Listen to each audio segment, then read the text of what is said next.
Hi there, I'm Christine from Secret Garden Mercantile and Country Brocante, and today we're going to be showing you a project on a little metal vase using the Catharina Transfers from the IOD new release, and they're just gorgeous floral transfers, all different types of lovely vintage patterns, and they're kind of a watercolor look to them.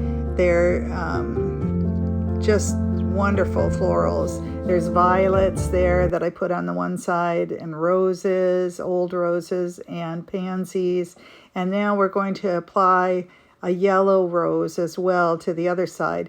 The nice thing about this particular container is it has 4 different sides, so you can position it whichever way you'd like in order to enhance the whatever you're going to put in it, whichever type of bouquet. Right now I'm placing the transfer on and rubbing it with the application stick that comes with the transfers, and you want to make sure that it's all adhering very carefully as you pull back the transparent film. And if there's any little spots that aren't, you can usually tell because it'll stick to the transparent film, and you'll want to go back and rub some more before you actually remove that film.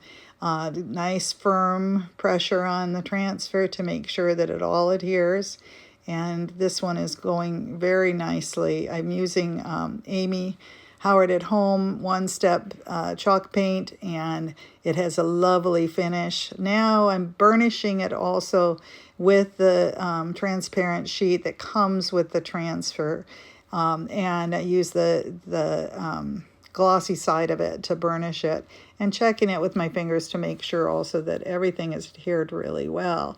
And it looks like it did go nicely. There's no missing areas or anything with the transfer, so I would call that a successful transfer.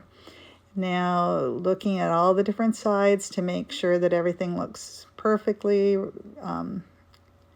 adhering, and I also found some little legs for this pot that a friend of mine said, oh, that thing needs legs to give it a little more accent, and I thought that was a really good idea. I found these on Amazon, and they have little rosebuds on them too, so I think it's just perfect for this project. So I decided to put those on and adhere them on there, and I did that with hot glue, and I also used the Quick and Thick Tight Bond Quick and Thick to adhere them on there really well. I had a little trouble with one of the legs because the angle of the pot was not perfect. It wasn't an actually very good 90-degree angle, but it eventually adhered after a couple times, and I was able to get it to stick on there really nicely. You, of course, want them very nicely glued on so that you don't have problems with the pot later on. I'm just touching up some other areas on it too while I'm at it, and just going to cover these with the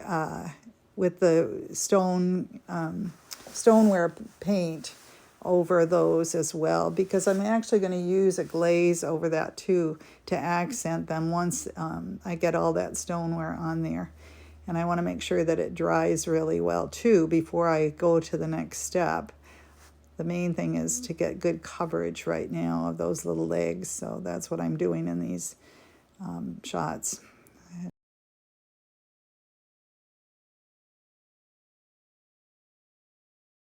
That dry really well, because that will be important for the glaze to be able to stick.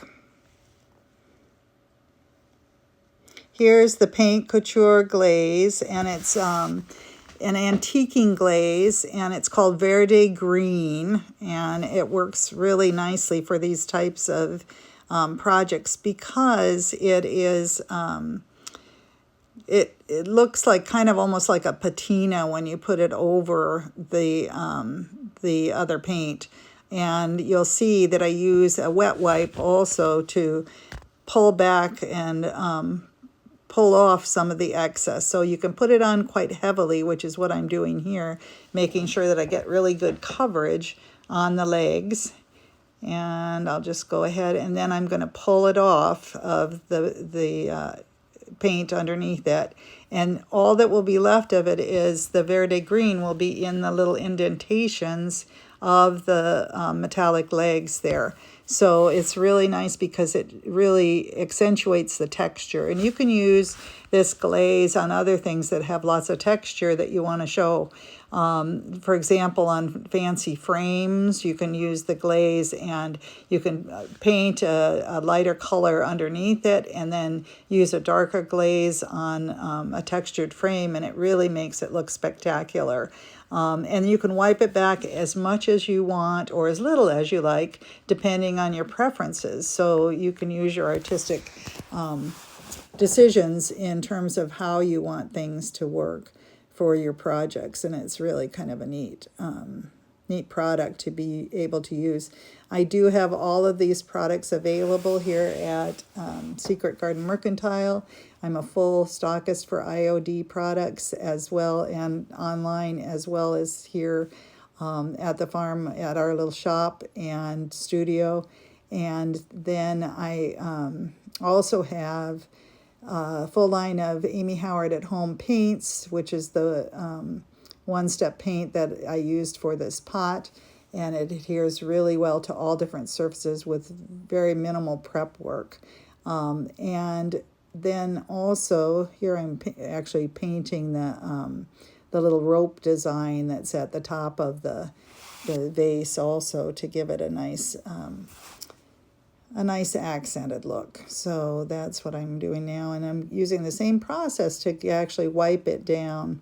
The other thing that we have here is our decoupage papers, and we're a stockist for Decoupage Queen, and so I have all the Decoupage Queen papers, or not all of them, but I do have a good selection of them, and then also many of the European papers as well. And then I have Jamie Ray vintage products as well, the decoupage papers, brushes, and actually the wonderful stencils that they produce. So, and then we also have stencils from a maker studio, which is associated with Amy Howard at Home. So we've got all kinds of great products here. This is something to use, it's called Vintage Textures, and what this is going to do is just give an extra little last effect to the pot, and it's going to put some crackle look on it. And I'm using the archive ink in I believe it's a fern green or a moss green, I think it is. It's a one that I got, one of the Ranger inks. It's called Peat Moss, I guess. Anyway, and that is what I'm using around the edges of it. And it goes really well with the stoneware. Eventually, I started out stamping this with the backing the thin mount on it on the stamp, but then I realized it works better somewhat around those contoured edges to just take the thin mount off. So I'm going to go ahead and keep doing that.